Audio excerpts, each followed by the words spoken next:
Pakistan Peoples party کی senator شیری رحمان اس تناظر میں شکر گزاری کی مستحق ہیں۔ وہ اس ہفتے کی 25 تاریخ کو سینٹ کی خارجہ امور پر نگاہ رکھنے والی کمیٹی کی سربراہ ہوتے ہوئے افغانستان کے بارے میں تفصیلی بریفنگ کا اہتمام کرنا چاہ رہی ہیں۔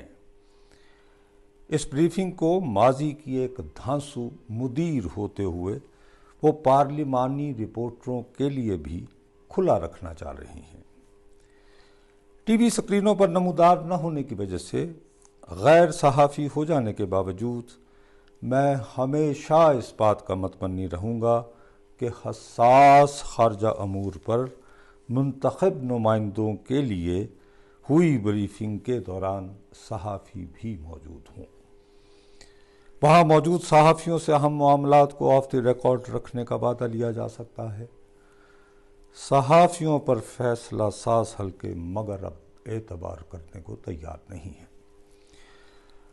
حساس ترین کلیدی عہدوں پر فائز افراد بھی جو آف دی ریکارڈ گفتگو کرتے ہیں، اس کی تفصیلات روایتی میڈیا پر نہ بھی آئیں تو یوٹیوب چینلوں کے ذریعے تشت ازبام ہو جاتی ہیں۔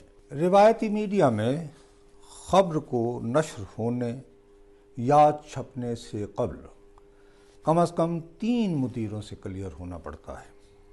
یوٹیوب چینلوں پر ایسی کوئی چھلنی موجود نہیں ہے۔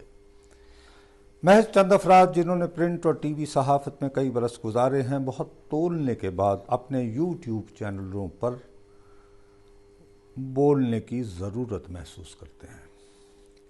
ان کے برعکس جو نوجوان صحافی ہیں، وہ خود پر ضبط لاگو کرنے والوں کو بزدل نہ سہی مصلحت پسند ضرور پکارتے ہیں۔